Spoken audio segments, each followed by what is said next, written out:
What is going on YouTube? Mr. Josh for the win here, back with another One Piece review, this time of course on the most recent episode 932. Now last time we quickly got our like goal of 10 likes, and hopefully this week we can also get another 10 likes for this video. Like I said last week, I want 10 likes on this video. If we can make 10 likes on this video, then I will post another One Piece review next week. If you haven't already seen last week's video, go ahead and check it out. In my opinion, that was one of the best returning episodes, especially following that disaster that we had on episode 930, so please go ahead and check that out when you get a chance. Oh, and make sure to hit that like button and subscribe. Turn on post notifications so you can get weekly One Piece updates right to your feed.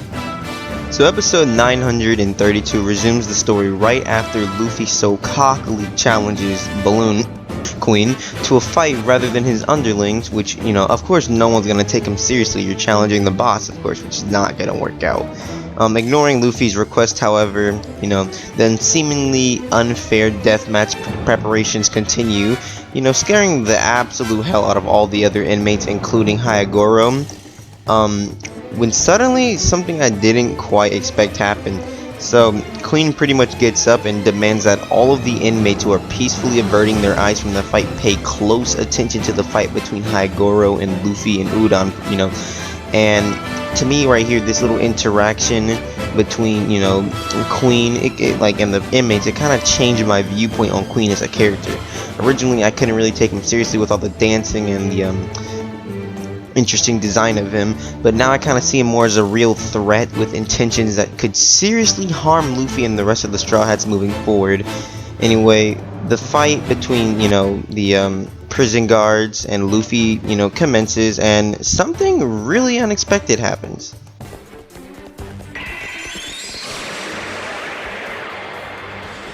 Quite possibly one of the best exhibits of Conqueror's Haki we've had in so long. I think the last time we had a really good example of Conqueror's Haki was back when, you know, Luffy, you know, fought Kaido, and we all know how that turned out. So I'm pretty sure not only the viewers were surprised by this like literally amazing demonstration of power, but the opponents that must now face Luffy and his Haki are also, I'm pretty sure, extremely surprised. Hell, even like the prisoners like were really surprised. And once again, Queen gives me this, you know, this like allure, like I'm just intrigued, because he does nothing but laugh. He finds this to be interesting, even though, you know, everyone else would probably see this as a detriment to his plans. Now let's talk about Queen for a second. Queen is honestly, like I said earlier, when I first saw Queen, it was more of a like, whoa, just another weird One Piece character I gotta worry about now. But, you know, as we go more in depth with Queen's character and see him interacting with both the prisoners and Luffy, I kind of feel like more intrigued to learn about him. Now, his type of Haki that he's, you know, most prominent with, I have no idea personally. If you have any idea, leave it, you know, if it's not a spoiler, like a manga spoiler, go ahead and leave it in the comments. I'd be glad to, you know, read it and check it out. But if I had to make a quick guess, I'd probably say he's really strong with, you know, armament Haki, of course. I don't think he's, you know, a Conqueror's Haki, you know, I don't think he's that strong with the Haki, but, you know, you never know.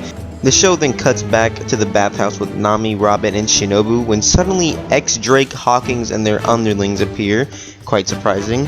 The group of females believe it's to hunt them down, but their intentions are actually revealed to find those with the reverse crescent moon emblem on their ankles, which of course is the, you know, it's the logo that shows they're a member of Odin's, like, you know, rebellion group or whatever you want to call it. The plan to pretty much get revenge for Odin's death. Now, I don't know how they personally found out about the crescent moon. If it was revealed in a recent episode, I'll have to double check back. It's been a while since I saw those episodes, so I might have to double check back. But Nami and Robin quickly hide behind Shinobu, while Hawkins quickly realizes that someone's behind Shinobu.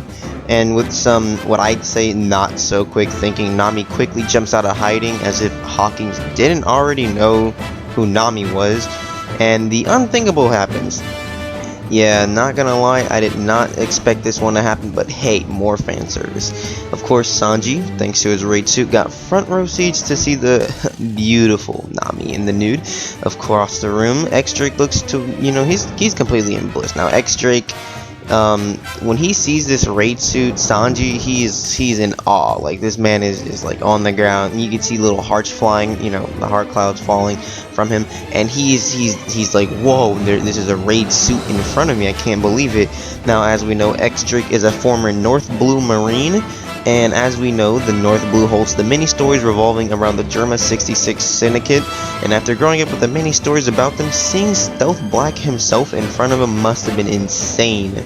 Of course, Sanji with his newfound powers is impossible to touch. Super speed, the ability to fly, as well as the ability to turn invisible appears to be quite the buff on an already strong Sanji. And of course, all the Sanji fans would love this. I mean, like, I'm a Sanji fan, and to me, it feels like Sanji is truly like a really big power on the Straw Hat crew. Anyway, Sanji quickly gets the girls out of the bathhouse before any really bad trouble arrives, and it's clear that it's revealed that Beppo and a lot of the other members of Trafalgar Law's pirate crew have been taken into custody. Now, whether or not they leaked the plan to retake Wano, I have no idea. Do I think they did it? No, of course I don't. And hopefully the other members of the plan have faith in them as well. Meanwhile, Luffy continues to demonstrate his power after being handcuffed for so long. However, you know, as he says, it's not enough for him, referring to, you know, Kaido, of course. Then he quickly flashes back to a memory back when Rayleigh originally taught him about hockey, and why he specifically remembered this, I have absolutely no idea. I'm assuming it has something to do with him, improving his observation haki. But then again, he got a huge observation haki bonus, back in Whole Cake Island. So what he's thinking, I have no idea. But I guess we'll have to find out on the episodes coming.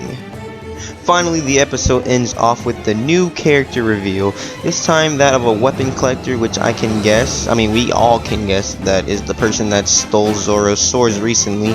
And of course, Zoro stands before him, ready to reclaim his stolen possessions. The man, of course, resists Zoro and immediately tells him that he'll return his sword, I think it's called Shisui, back to its owner's grave, which we all know, Zoro won this sword. Zoro is he's the new owner of the sword.